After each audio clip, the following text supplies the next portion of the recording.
Hello, and welcome to AFSPA Live, our monthly digital broadcast designed to give AFSPA members and eligible federal employees a place to ask questions and get answers about past AFSPA Talks topics, their benefits, and wellness needs.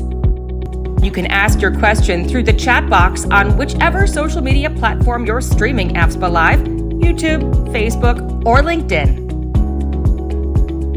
If you're not able to join us live, call our toll-free line prior to the broadcast at 888-435-0757 and leave our team a voice message that we may play back and answer live on air. Just tell us who you are and the question you'd like us to answer. I'll see you at the next AFSPA Live.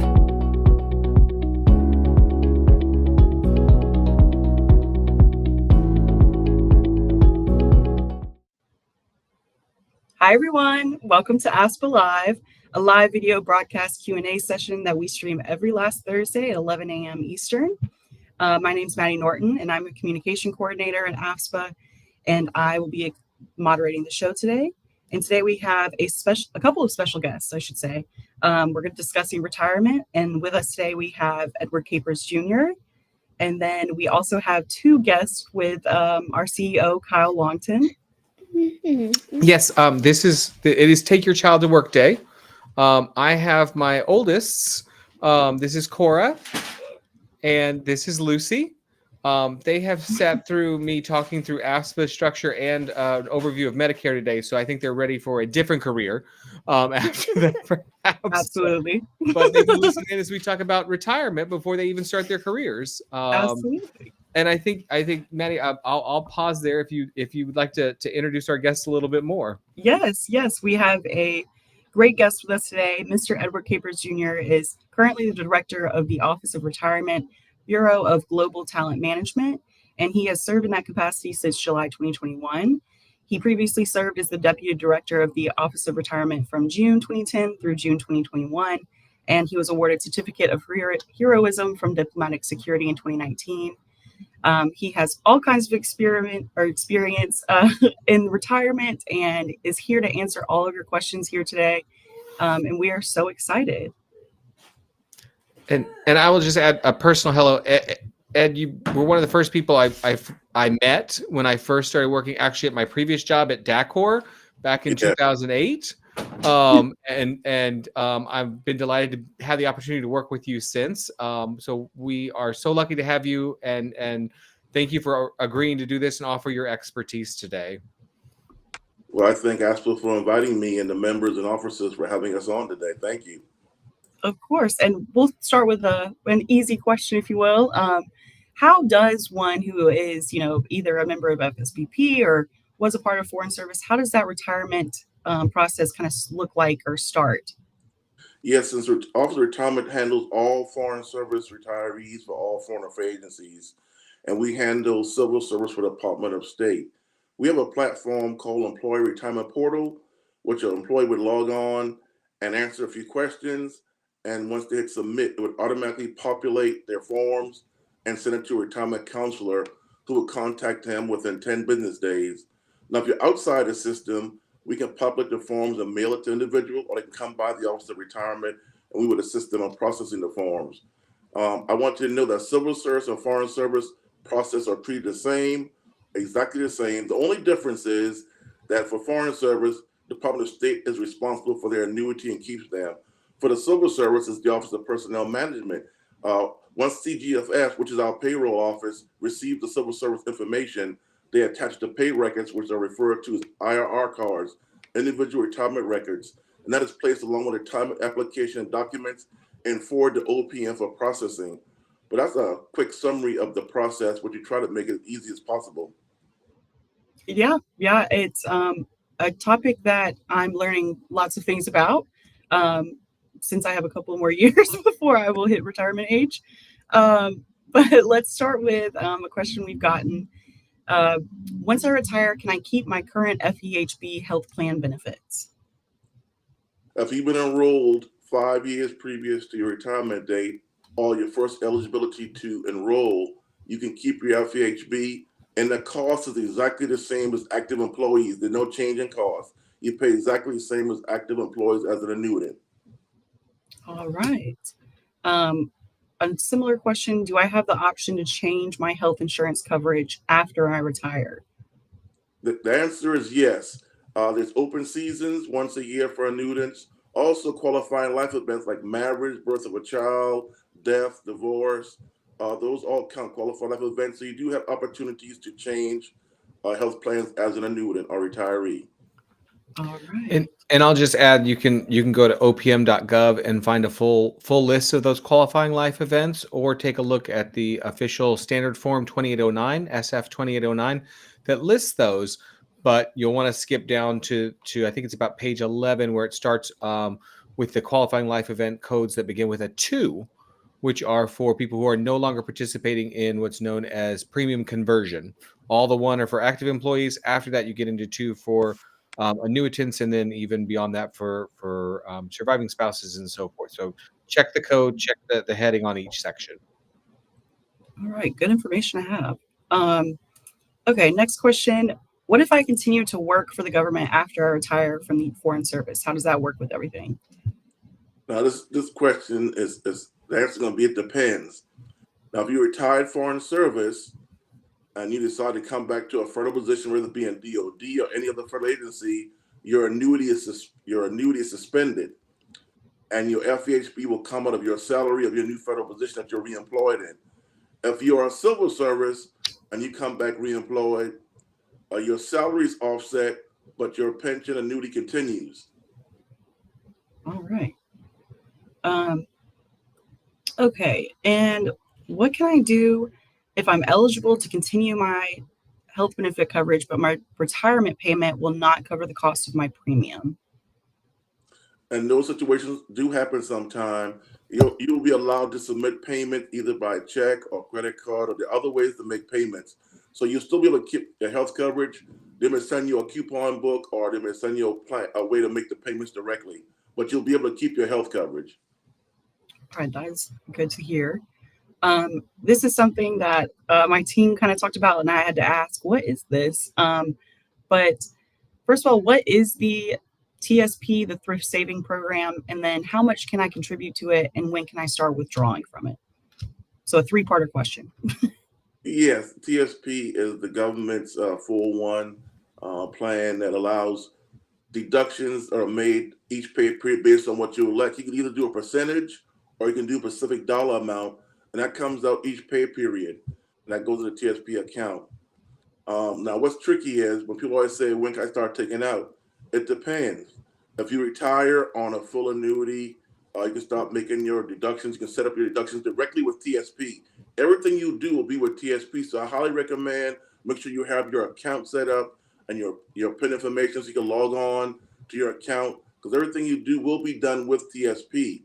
Now, withdrawals, you decide how you want that done. They have a thing called the IRS life expectancy table. You can base your payments on that table, or you can set up any amount you desire.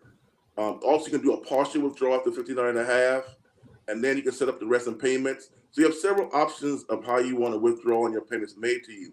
All the information is on tsp.gov website. They have a wealth of information. They have a booklet called Withdrawal Options. They have a booklet called Overview. I would highly recommend downloading the information because it provides you so much wealth of knowledge. Also, the max, I believe, is about 18.5, or may have been raised. I don't recall off the top of my head right now, but that's the max. You have to be careful. If you have an outside 401k or IRA and those things, and you have the government, you cannot go over the amount. That'll be problematic as far as taxes, but you have to monitor how much you have coming out to make sure. Also, don't try to front load if you're a government employee. When I say front load, you try to maximize too soon. By June, you've already put in the max and you have no more matching or contribution because now you don't have any more payments to make. So you have to make sure you match it correctly. We put out a TSP notice every year that tell you the max you can contribute without front loading or going over, so you get all your matching and contributions that you deserve from TSP, from the government. Wow. I'm learning so much. The next question is, who is eligible for the Foreign Service Benefit Plan in retirement? I think this one's for me. Yeah. All right. So generally speaking, and I'll get to another piece in just a second, but for most people, To be eligible for the Foreign Service Benefit Plan in retirement, you must have had the Foreign Service Benefit Plan. You must have elected coverage in FSBP while you were an active employee. That doesn't mean you have to have it when you retire. That means you could have had it 20 years ago, switched to another plan, and then decide to come back to us in retirement. But you must have had it at some time while you were an active employee. The exception to that is, and I'm pulling out my reference material here. You can find this right on the front of the brochure, because we are a closed plan. You must, to select us in retirement, only annuitants who are eligible under the Foreign Service retirement systems may enroll in this plan for the first time as annuitants. So if you've never had us and you then retire under one of the Foreign Service retirement plans, and I say that because we still have some people, I think, who are retiring under the old system, fewer and fewer, and some under the newer system. But you must retire under that that system to be eligible for the Foreign Service Benefit Plan for the first time in retirement. I do have an update on the TSP question. It's 23,000 for 2024 because they combined when they had to catch up in the max. So now it's 23,000 per year, which is pretty decent. Yeah.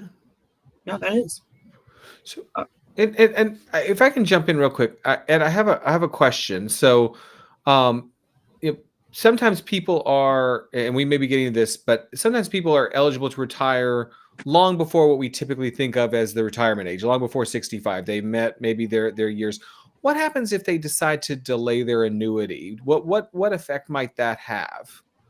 Now, there's a couple of things. It's retroactive back to the date you retire. Now, we have to be careful. If you say you submit and you see you don't want your annuity, you see you want to suspend or whatever, it's not retroactive. It's prospective.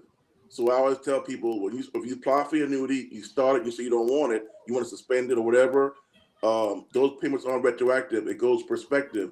So you want to make sure you start your payments and have them go into account because you're still entitled to COLAs and all those things. So I recommend that you take your annuity on suspended or do those things because it does have financial impact on the individual. Okay, that's good. And that's something where you and your team could advise somebody as they're thinking about maybe retiring at a younger age and not taking their annuity right away. You all can let them know what those options are. Yeah, because for the Foreign Service, they have what we call early retirement, law enforcement, firefighters, air traffic controllers, 50 and 20. And that's pretty young, almost like the military, in a sense, that with 50 and 20 years of service, you retire. And some people saying, well, I don't want my pension now. I want to suspend it, but don't do that. You could take it, have it put into an account, and go do something else. Yeah. Well, all right. Jumping into this question that we received on our form, if you weren't aware before the show, you can submit your questions early and we will answer them. So be on the lookout on our social media and our e-blast to look for that form so you can submit them early. And that's where this question's from. Can a non-foreign service retiree who is enrolled in FSBP at any time while actively employed able to re-enroll in retirement during an open season? Absolutely. Or at another qualifying life event that allows you to make a change to your plan. Some of them don't allow you to make a change to your plan. It just allows you to add somebody to your plan, for instance. But check the regulations, check or contact us. We can confirm. But yes, if you had us while you were actively employed, and we're civil service, non-foreign service, you can come back to us in retirement.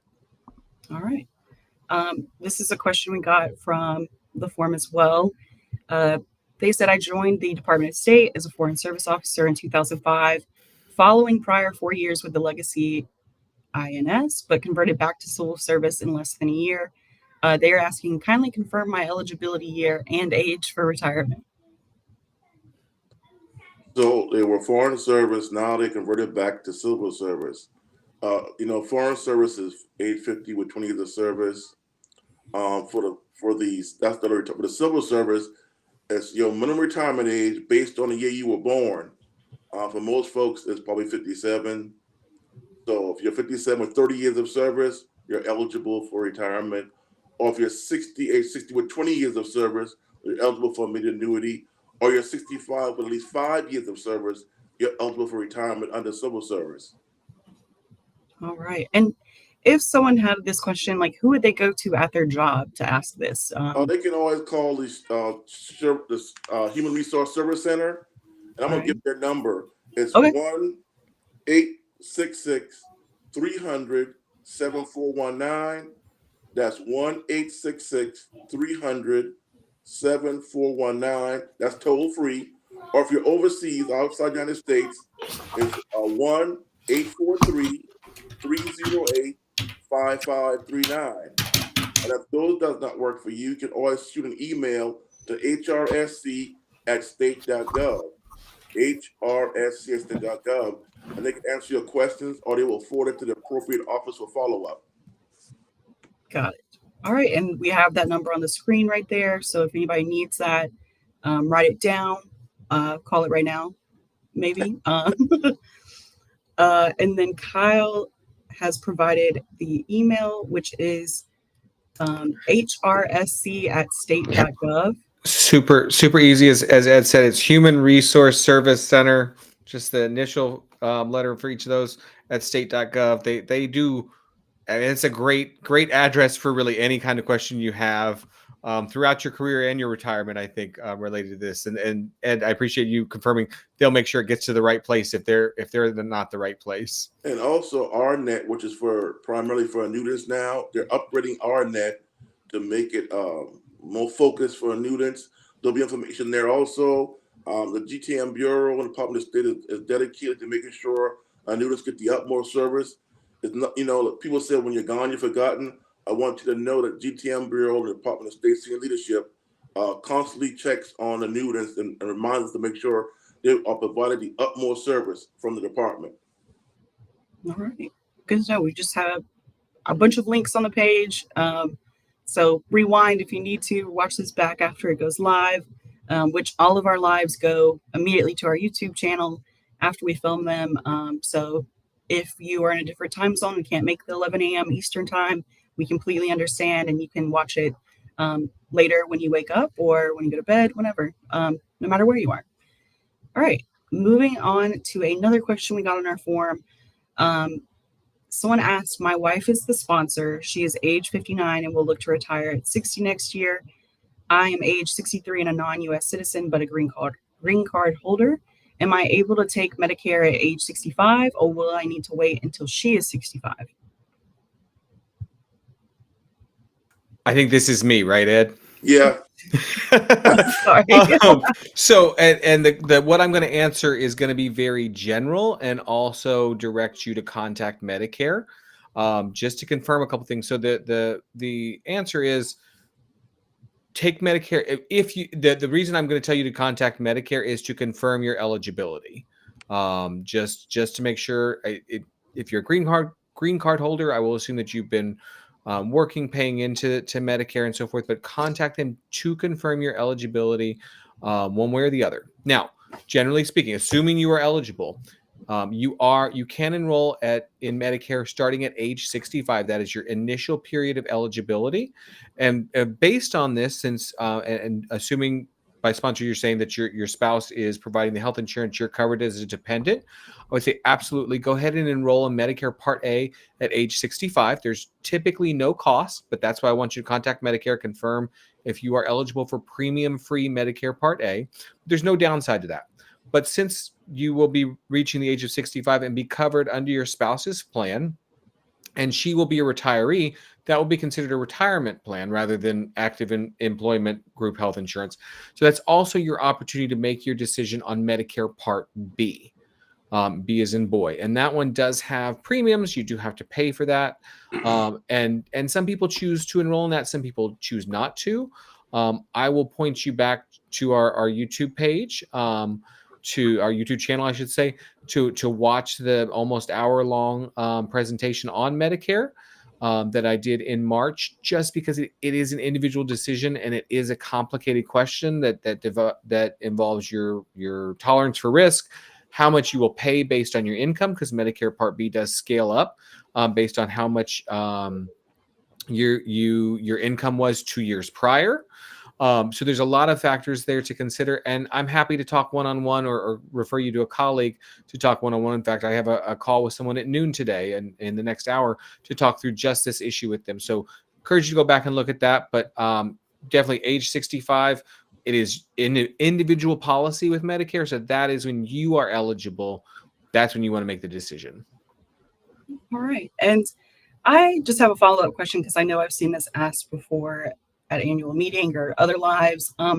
What does someone do if the person who was in foreign service or was the part of the plan? What happens if they're a widow and they're looking to retire, or a certain situation like that? I know I've seen that before.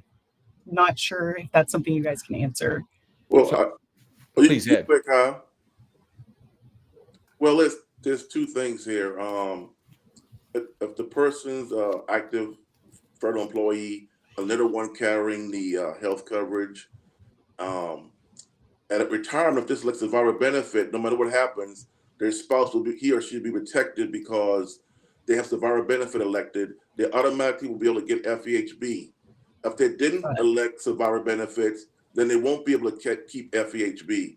That's why often when only one person is a federal employee, they're not tandem, we really emphasize the importance of having at least the minimum survivor benefit so that person can have the health coverage to continue it. So it's so important to understand that and know that when they both tandem, the rules are a little bit different. They both have their own rights of having FEHB. And a lot of times if they have no children, if they both have self only, it may be more cost effective. Those are types of things to think about. So, we take retirement seriously because it has so much impact financially on a family and a retiring person. The decisions they make could be beneficial or be harmful for years to come if they make the wrong decision or ill-advised decision.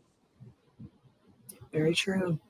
And if I can just put in a plug also for making sure that when that people are making sure their retirement office knows when they have life changes. For instance, if a spouse passes, if they get remarried, anything like that, to check in and make sure that their paperwork, not just with the retirement office, but also any life insurance and things like that, all that paperwork's up to date so that things are the way that they intend them to be. Absolutely. And I'm going to say this, Carol. Our office of casual assistant often talks about this, and we both try to emphasize this. Make sure your beneficiary forms are always updated. We have so many instances where the forms weren't updated. They still may have had the parents on there. They were married with children, or they may have been divorced, and they have the old spouse and not the new spouse. So, it is so important to check your beneficiary forms to make sure you have on there who you want the monies to go to, that your wishes are met. And it happens often, so I want to put a plug in for that. Those forms are so important. They've been to the Supreme Court and they've won, so they're undisputed champs, those forms. And just, when it comes to something like life insurance, that's a contract. And we can't say, to Ed's point, you can go to court, but the insurance company, once they get the documentation, they pay out to the designated beneficiary, whoever's on that form, not necessarily maybe who you would automatically think would get that, but who's on that form. It could have been, as Ed said, they joined young, they put their parents or a sibling down as beneficiary, then 20 years later, they're married, they got kids. That's who they'd rather have it, but they had never updated that form. And so that's something to just sort of put on an annual checklist. We will remind you again in Life Insurance Awareness Month in particular later this year, but don't neglect doing that with your retirement office as well. Absolutely. Another question from our forum was when taking MRA plus 10 immediate retirement, will the government still pay their portion as is paid before retirement for the FEHB contributions? And people will ask the question, what is MRA? Yeah. That means minimum retirement age. And there's a chart that gives you what your age will be based on the year you were born. I think most folks now will probably be age 57, the minimum retirement age. In this case, the answer is the government continues to pay the exact same amount, whether you be an active employee or an annuitant. There's no difference. That's the beauty of the program. It treats you exactly the same as an active employee and as a annuitant, paying the same amount, which is a great benefit. That is. All right. And Kyle, this is a question for you about Medicare. All right. So someone has asked, I'm a I'm trying to make sure I haven't read this one before. No, I haven't. I'm a 65-year-old retired FSO with an under 65 non-FSO retired spouse. I'm prepared to continue with our existing FSBP coverage while also enrolling in parts A and B while taking advantage of the no additional cost PDP Part D. And then they said, but should I opt instead for the Part C Medicare Advantage plan for no additional premium? It's a great question, and both options can work. I will say that the Medicare Advantage plan has some pros and cons. The number one con that I've heard from people, really the only con I've heard from people, is that the massages. The massages under the Medicare Advantage plan, the FSBP Aetna Medicare Advantage plan, they have to be medically necessary. They have to be ordered by a doctor, and you have to go to a provider who participates in the network, and there just aren't that many of them. So if the massages are important to you, the Medicare Advantage may not be right for you. But otherwise, the Medicare Advantage plan provides excellent care. You would be working with a different prescription benefit manager instead of Express Scripts. It is handled by CVS. However, the out-of-pocket costs for prescription drugs are as little as $0, and they're lower across the board with access to the same drugs. You do get a premium reduction for your Part B of $75 per month that you are enrolled in the Medicare Advantage plan. You have access to other programs like Silver Sneakers and even programs for in-home. I've just lost the actual name of it, but where they can send a provider to your home for an exam or something along those lines. So there's fantastic programs. We'll just advise you it is intended for people who are living and receiving their care in the U.S. It will provide some coverage for emergency and urgent care outside the U.S., but otherwise it is a U.S.-based program. It's a much wider network. It's a nationwide network for this. You can see any provider who accepts is considered a participating or non-participating provider with Medicare, not the opt-outs. So it's not a limited network like you see with a lot of Medicare Advantage plans. It does provide you with additional care, additional support programs than original Medicare. So I share that. You get the premium reduction. That's very appealing to a lot of people. Access to Silver Sneakers is very appealing. It's what I've been hearing about since I started 11 years ago. We're finally offering it, but only through this program. So it is available. I will also say that if you have a spouse who's covered on your plan as your dependent, they will continue to have their regular high option FSBP coverage. There's no danger of them losing their coverage or anything like that, regardless of which option you take here. So their coverage will continue just as it has. Perfect. Because I know we get asked that a lot, and it's good information to have. And just as a general question I know we've got before, does any of the Medicare plans work if you live primarily overseas? Indeed, they do not. You can check I believe it's page 6 of your passport. Yeah. Very clear about that. There are limited exceptions, like when you're a certain distance or number of hours out from port on a cruise ship, but coming back, or if you're on overland transport from Alaska to Washington State or something like that. Extraordinarily, you can put them in, a single page, the exceptions that are. So do not depend on that for medication or anything else like that. Absolutely. And then thank you for mentioning the cruise part, because I know we've received a question like that many times. And we paid for a lot of cruise-related injuries and illnesses. So, yeah. And, you need healthcare no matter where you are. And we can provide that. All right. Any last thoughts? We're coming up on 11:30. Any last thoughts or comments or potential questions either of you have that you would like to ask the other? I just want to say that to our students that we are committed to providing them the utmost service. That comes from the Director General, from the GTM front office, from the Senior Leadership Department of State. We don't want you to think out of sight, out of mind. They want to make sure you're taking care of your family, your children. If you're not getting the service you need, please let me know. I'm online. You want to email me, caperse@state.gov. It's a simple email. Just my last name with an E at state.gov. If you're not getting service you need or not being provided, we try to do our best to provide the utmost service, but I want the news to be assured they're not forgotten, and the department consider them very important and vital part of the family. And I will just endorse that statement. Ed leads a team of dedicated professionals. And as I said, it's been my great fortune to work with him since 2010. When I started my full-time job, he started at State. We've been able to had multiple encounters since then. And they really are dedicated, and they're plugged in with other offices. They will get you the answer you need. They will make sure that you get the service you need. They are there for you, and they've been there to answer questions, and we've directed things. And I think Ed and I will both be available at Foreign Affairs Day next Friday, May 3rd at the Department of State. It does start at 9 a.m. And this is a homecoming event.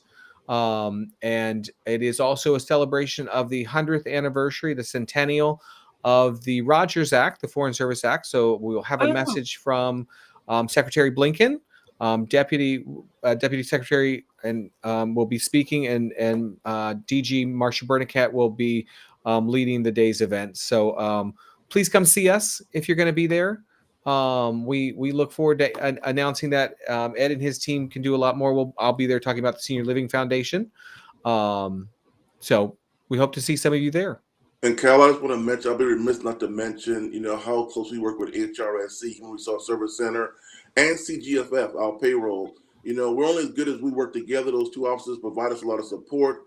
And, that's the beauty of Department of State. Team effort makes everybody do a better job in taking care of our active employees and our annuitants. So I give a shout out to CGFS and Human Resource Service Center and OCA, which handles all the casualties. I think those offices all together do a tremendous job in taking care of the active employees and annuitants and their family members. Fantastic. Maddie, I think that's a great place to leave it. It is. All right. Thank you, everyone. Thank you especially to Edward for joining us today. Learned so much about retirement, and I hope our audience did as well. And as a reminder, you can find us at YouTube at AFSPA Cares to watch this over or watch any of our old podcasts or AFSPA Lives. And also, we are having AFSPA Live early next month. We are having AFSPA Live a week early, just because some of our members will be at a conference, and I am one of those members. So I'm trying to make sure the final day, we've decided to do it the 23rd, May 23rd, I believe. All right. So not May 30th, May 23rd is our next AFSPA Live. So be on the lookout for that. And thank you, everyone, for joining us today. And thank you, Kyle. Thank you, Cora and Lucy. And thank you, Edward. All right. Thanks, everybody. Thank you. Bye. Our broadcast. Join us again the last Thursday of every month at 11 a.m. Eastern. Also, don't forget to look for AFSPA Cares on all of our social media channels: YouTube, Instagram, Facebook, and LinkedIn.